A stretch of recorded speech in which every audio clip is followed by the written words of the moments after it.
With this one, we're creating an alien or a monster. And what I did was I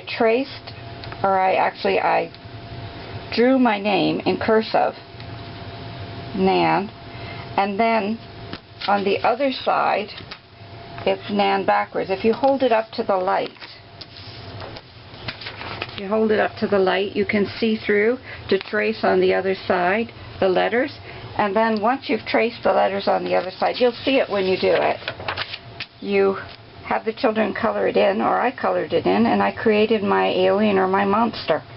That's one idea, and this is another one. Now, if they want to print their names, I think you could probably do it with your name printed as well.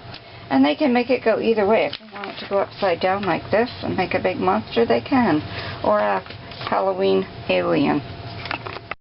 This Halloween picture, the background was created with paint, water, and paint. You take your paint and you water it down, and you just make a strip of orange, a strip of red, yellow.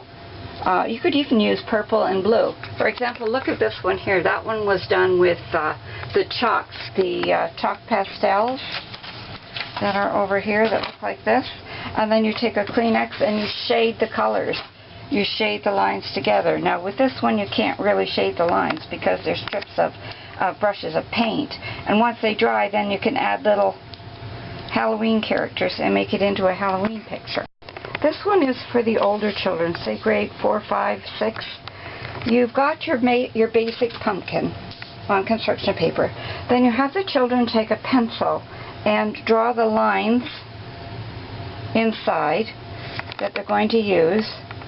Like this one over here, this is a finished, and they've used the oil pastels over here, and they've taken yellow and orange, and then they've made more definition with a brown. Here's a brown like this, a brown. So you can see that they've gone over their lines with first your light colors. You go with like your yellow and your orange, and then you blend it in with your Kleenex, or you shade it in with your Kleenex. And keep going over it so it's more effective and it stands out more. Then the last thing you use is like your brown, and here up here we've added green even to the colors. Then after they've done that, they can take, and again they remember to shade it or blend it in with a Kleenex.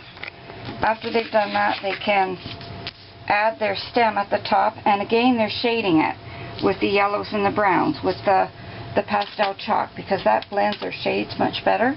This is construction paper shapes that have been cut out and overlap for the eyes and the nose and mouth. But see, the brown gives you definition and shows you the shape of the jack-o'-lantern.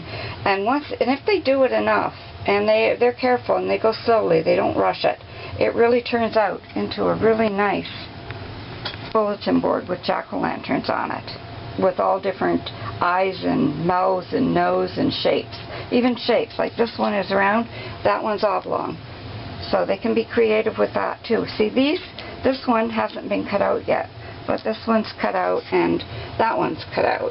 Another idea for the older children, say grade 4, 5, 6, maybe grade 3 too, is to have them create their own haunted house. They take a piece of brown paper and they cut out the shape of a house, and they add the windows and the roof.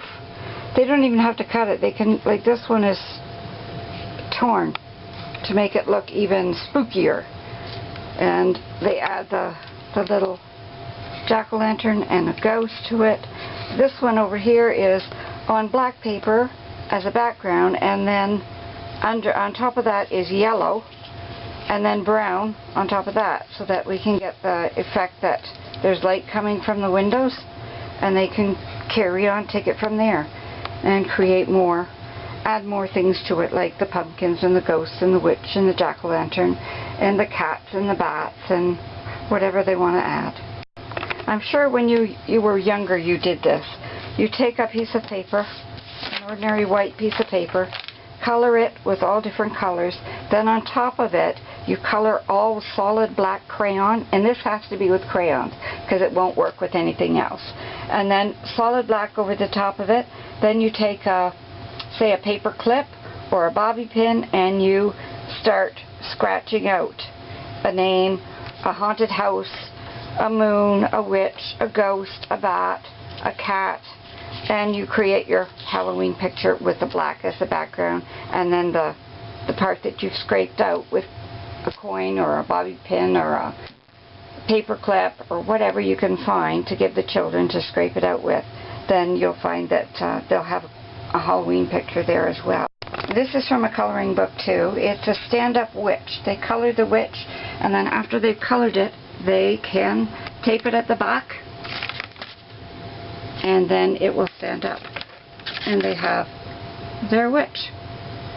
If they want to, they can make also puppets from pumpkins, put them on this has glitter on it, that's why it's so shiny. It's a jack-o'-lantern with glitter on it, or you can put a cat there, or they can cut out with construction paper like this and put that on a stick for a puppet and have a little Halloween show. The last thing I have to show you is a baby food jar, and it's filled with gummy worms. Gummy worms, and then at the bottom right here is Oreo cookies that have been crunched up. You can do this with chocolate pudding, and you can add on top of the chocolate pudding, once it sets in a cup, you can add your Oreo cookies, and you can put your gummy worms inside the pudding as well before it's set, and you have gummy worms. This one has a ghost on the top of it. I don't know if you can see it, but there's a ghost on the top of it, and a ribbon, and then your gummy worms that they can eat, and your, oopsie, come back here, and your crumbled Oreo cookie, or your dark brown chocolate cookie with your chocolate icing crumbled at the bottom.